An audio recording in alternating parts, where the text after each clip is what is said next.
বন্ধুরা সুপারহিরোকে লড়াই করতে দেখতে অনেকেই অনেকটা বেশি পরিমাণে পছন্দ করে এবং ওই লড়াই করতে থাকা সুপারহিরো যদি আয়রন ম্যান হয় তখন আমাদের পছন্দ আরো দুগুণ বেড়ে যায়। আয়রন ম্যান মার্ভেল সিনেমাটিক ইউনিভার্সের সব থেকে পাওয়ারফুল এবং অসম ক্যারেক্টারদের মধ্যে একজন। এই কারণেই মার্ভেল ফ্যানরা আয়রন ম্যানের ডায়লগ থেকে শুরু করে আয়রন ম্যানের লড়াইগুলোকেও অনেকটাই বেশি পরিমাণে পছন্দ করে। এখনের সময় iron man Marvel cinematic universe থেকে বাইরে চলে গেলেও এরপরও আয়রন ম্যানের জনপ্রিয়তা কম হয়নি। বন্ধুরা আজকের এই ভিডিওতে আমরা আয়রন ম্যানকে নিয়ে কথা বলবো এবং আজকের এই ভিডিওতে আমরা জানার চেষ্টা করব আয়রন ম্যানের 10টি বেস্ট ফাইটের সম্বন্ধে। এই জন্যই বন্ধুরা আজকের এই ভিডিওটা অনেকটাই বেশি পরিমাণে ইন্টারেস্টিং হতে চলেছে, তাই বন্ধুরা ভিডিওটাকে শেষ পর্যন্ত দেখতে ভুলবেন না। বন্ধুরা ভিডিওটাকে শুরু করার আগে আমি আপনাদেরকে বলে দিই যে আপনারা যদি এই চ্যানেলে নতুন এসে থাকেন তাহলে চ্যানেলটাকে সাবস্ক্রাইব করবেন এবং ভিডিওটা ভালো লাগলে লাইক করতেও ভুলবেন না। Number 10, battle of Gulmira. Iron ম্যানের প্রথম মুভির মধ্যে এটাই প্রথম ফাইট সিন ছিল যেটির মধ্যে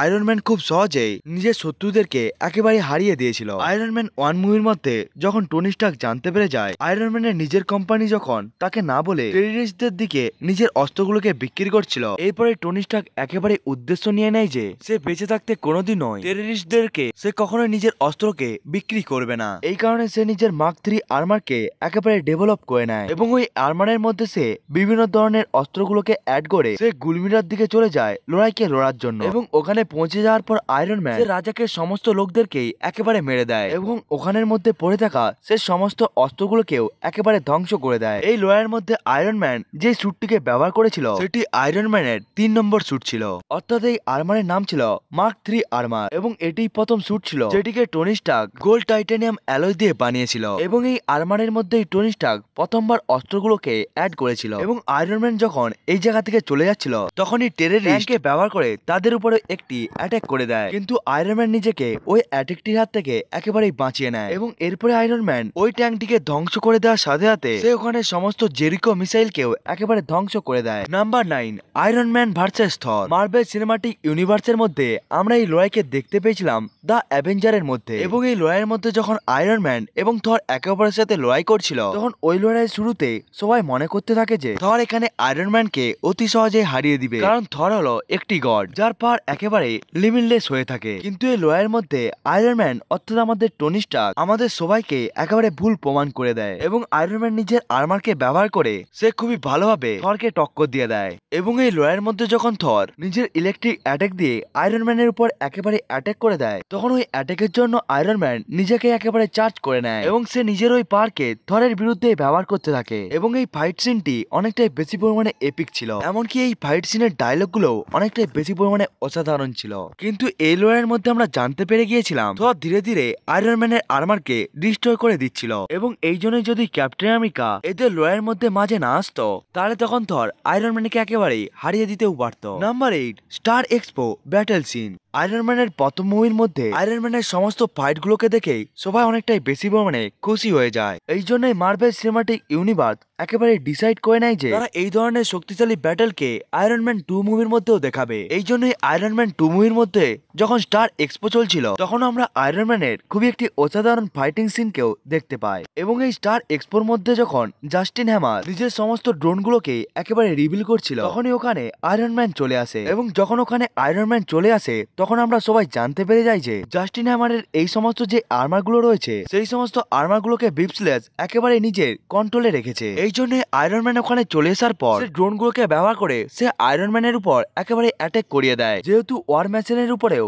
বিপস্লেসের একেবারে কন্ট্রোল ছিল এই কারণেই কর্নেল জেমস রোডস না চেয়েও সে টনি স্টার্কের উপর একেবারে অ্যাটাক করে দেয় এবং এই কারণে আমরা আয়রন ম্যান এবং ওয়ার মেশিনের মধ্যে খুবই ভালো একটি লড়াইকে দেখতে পাই। এবং এর কিছু পরে যখন ব্ল্যাক উইডোর জন্য ওয়ার মেশিন একেবারে ঠিক হয়ে যায় তখন আয়রন ম্যান এবং ওয়ার মেশিন একসাথে এসে গিয়ে তারা দুজনে মিলে জাস্টিন হ্যামারের তারা সমস্ত রোবট গুলোকে একেবারে ধ্বংস করে দেয়। এবং এরপরে যখন ভিপস্ল্যাশ তাদের সাথে লড়াই করার জন্য এসেছিল তখন ওখানে আয়রন ম্যান ওয়ার মেশিনের সাহায্য নিয়ে তারা দুজনে মিলে ভিপস্ল্যাশকেও একেবারে হারিয়ে দেয়। Number 7, iron man versus Chitauri army fight scene. The অ্যাভেঞ্জারের মধ্যে যখন পুরো চিতোরি আর্মি একেবারে পৃথিবীর মধ্যে অ্যাটাক করে দিয়েছিল তখন ওই লড়াইয়ের মধ্যে আয়রন ম্যানের অনেকটাই বড় একটি ভূমিকা ছিল, কারণ নিউ ইয়র্ক সিটির মধ্যে যখন চিতোরি আর্মির ইনভিশন একেবারে শুরু হয়ে যায় এবং যখন চিতোরি আর্মি শহরের মধ্যে এসে সবকিছুকে ধ্বংস করতে থাকে, তখন থেকে আয়রন ম্যান ওই লড়াইকে একাই সামলাতে থাকে এবং সে সিচুয়েশনকে ততক্ষণ পর্যন্ত থামিয়ে রাখে যতক্ষণ পর্যন্ত ওখানের মধ্যে দ্য অ্যাভেঞ্জার না আসছিল। এবং যখন দ্য অ্যাভেঞ্জারের পুরো টিমও চলে আসে, তখনও আয়রন ম্যান সমস্ত সুপারহিরোর সাথেই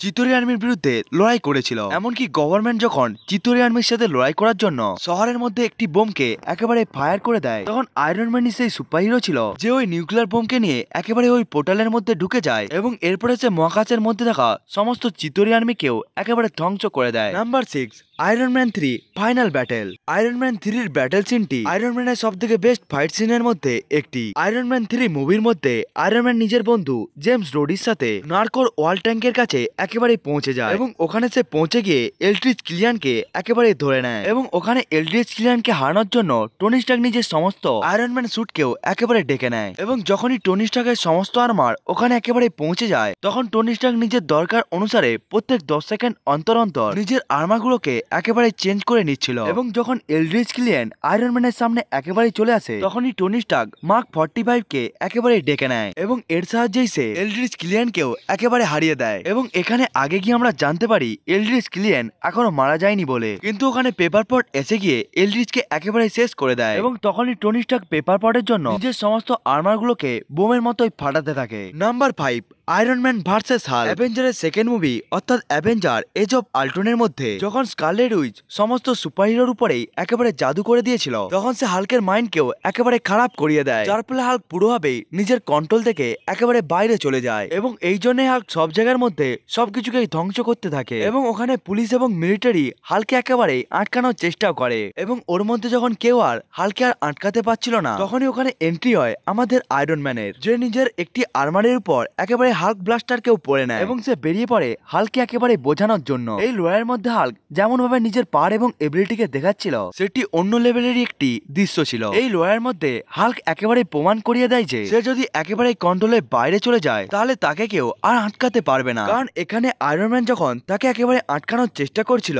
তখন হাল্ক অতি সহজেই আয়রন ম্যানের বডির সমস্ত পার্টগুলোকেই একেবারে ধ্বংস করে দিচ্ছিল এবং এই লড়াইয়ের মধ্যে আয়রন ম্যান যদি সেডেক্টিভ গ্যাসকে ব্যবহার না করতো, তাহলে সে কখনোই আর হাল্ককে অজ্ঞান করতে পারতো না। Number 4, iron man versus black order. Avenger infinity ওয়ারের প্রথম সিনেই আমরা খুবই গুরুত্বপূর্ণ এবং ফাইটিং সিনকে দেখতে পাই, সেটি থ্যানোসের দ্বারা থরের শিপের উপরে একেবারে অ্যাটাক করা হোক বা থ্যানোসের সাথে হাল্কের লড়াইয়ের। এই সমস্ত সিনগুলোই অনেকটাই বেশি পরিমাণে অসাধারণ ছিল, কিন্তু এর কিছু পরে আমরা আরেকটি অসাধারণ সিনকে দেখতে পাই এবং ওই ফাইটিং সিনটি ছিল আয়রন ম্যান ভার্সেস ব্ল্যাক অর্ডারের। এবং এই সিনের মধ্যে যখন অ্যাবনিমর্ফ এবং কার্ল অক্সিডিয়ান ডক্টর স্ট্রেঞ্জের কাছ থেকে টাইম স্টোনকে নিতে এসেছিল, তখনই তাদের সাথে সামনে হয় আমাদের টনি স্টার্ক অর্থাৎ আয়রন ম্যানের, যাদেরকে হারানোর জন্য টনি স্টার্ক নিজের আয়রন ম্যান স্যুটকেও একেবারে পরে নেয়। এবং এই আয়রন ম্যান স্যুট ট্রান্সফরমেশন এই জন্য এতটা অসাধারণ ছিল কারণ এই লড়াইয়ের মধ্যে আমরা প্রথমবার টনি স্টার্ককে ন্যানো টেকনোলজি আয়রন ম্যান স্যুটকেও পরতে দেখি এবং এই স্যুটের নাম ছিল মার্ক 50 আর্মার। এবং টনি স্টার্কের এই আর্মারটি এতটাই বেশি পরিমাণে অসাধারণ ছিল, যেখানে সে নিজের আর্মারকে ব্যবহার করে সে কার্ল অক্সিডিয়ানকেও একেবারে হারিয়ে দিয়েছিল। Number 3, iron man versus captain America. সুপারহিরোরা ভিলেনের সাথে তো লড়াই করেই থাকে, কিন্তু সুপারহিরোরা যখন জানতে পেরে যায় তাদের বন্ধুদের সাথেই তাদেরকে লড়াই করতে হবে, তখন ওই সময়টা তাদের জন্য অনেকটাই বেশি পরিমাণে মুশকিল হয়ে যায়। এমন পরিস্থিতিটি হয়ে গিয়েছিল মার্ভেল সিনেমাটিক ইউনিভার্সের ক্যাপ্টেন আমেরিকা সিভিল ওয়ারের মধ্যে। কারণ এই মুভির মধ্যে যখন একটি আইডিওলজির জন্য যখন সুপারহিরো টিম দুভাগে একেবারে বিভক্ত হয়ে যায়, তখনই তাদের নিজেদের আইডিওলজিকে সঠিক প্রমাণ করার জন্য সমস্ত সুপারহিরোকেই একে অপরের সাথে লড়াই করতে হয়। কিন্তু আমরা যদি আয়রন ম্যানের বেস্ট ফাইট সিনের কথা বলে থাকি, তাহলে ওই বেস্ট ফাইটিং সিনটি এখানে হয়নি, বরং সেই লড়াইটি হয়েছিল ক্যাপ্টেন আমেরিকার সাথে 1 ভার্সেস 1 ব্যাটেলে। কারণ আয়রন ম্যান যখন জানতে পেরে যায় তার পেরেন্টসকে আসলে উইন্টার সোলজার মেরেছিল এবং ক্যাপ্টেন আমেরিকা যখন জানার পরেও এটাকে একেবারে লুকিয়ে রেখেছিল, তখনই আয়রন ম্যান খুবই বেশি পরিমাণে রেগে যায় এবং সে বেরিয়ে পড়ে উইন্টার সোলজারকে একেবারে মেরে দেওয়ার জন্য। কিন্তু নিজের বন্ধুকে বাঁচানোর জন্য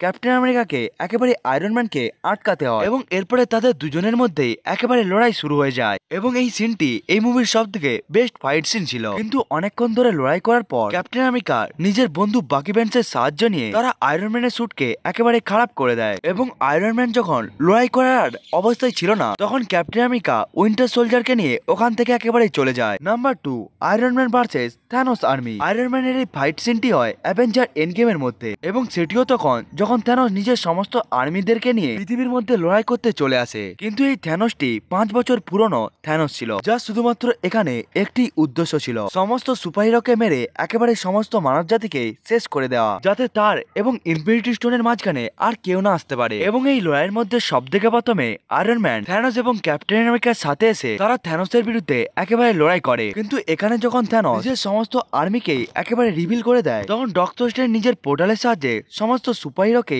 একেবারে ওখানে নিয়ে চলে আসে এবং এরপরে সমস্ত সুপারহিরো থ্যানোসের সাথে লড়াই করতে থাকে। এবং এই লড়াইয়ের মধ্যে আয়রন ম্যানের অনেকগুলোই আইকনিক সিন ছিল এবং যখন টনি স্টার্কের ওয়াইফ পেপার পটো এখানে চলে আসে তখন সে তার সাহায্যেও থ্যানোসের অনেকগুলো আর্মিকে অতি সহজেই মেরে দেয়। Number 1, battle of Titan. Avenger infinity ওয়ারে হওয়া ব্যাটেল অফ টাইটেনটি এমসিইউ সবথেকে বেস্ট ফাইট সিনের মধ্যেও একটি। কিন্তু যেই ফাইট সিনটি সবথেকে অসাধারণ ছিল সেই ফাইট সিনটি ছিল আয়রন ম্যান ভার্সেস থ্যানোসের ব্যাটেল। এই লড়াইয়ের মধ্যে থ্যানোস সমস্ত সুপারহিরোর অবস্থাকেই একেবারে নাজেহাল করে দেয় এবং যদি ডক্টর স্ট্রেঞ্জকে ছেড়ে দেওয়া হয় তখন কোনো সুপারহিরো থ্যানোসের সাথে একটু মাত্র লড়াই করতে পারছিল না। কিন্তু এখানে আয়রন ম্যান থ্যানোসকে অনেকটাই ভালো পরিমাণে লড়াইয়ে টক্কর দেওয়ার সাথে সাথে আয়রন ম্যানের শুধুমাত্র এমন একটি ক্যারেক্টার ছিল যে থ্যানোসের রক্তকেও একেবারে বার করে দিয়েছিল। বন্ধুরা, এটাই ছিল ভিডিও আয়রন ম্যানের সব থেকে 10টি বেস্ট ফাইট সিনকে নিয়ে। বন্ধুরা, এই সমস্ত বেস্ট ফাইট সিনের মধ্যে আপনার বেস্ট ফাইট সিন কোনটি সেটিকে বন্ধুরা আপনারা কমেন্ট করে বলতে ভুলবেন না। এমনকি বন্ধুরা আজকের এই ভিডিওটাকে আপনাদেরকে কেমন লেগেছে সেটিকেও আপনারা কমেন্ট করে বলতে ভুলবেন না। বন্ধুরা, আজকের এই ভিডিওটা এতটা পর্যন্তই। দেখা হচ্ছে অন্য একটি ভিডিওতে, ততক্ষণের জন্য বাই বাই।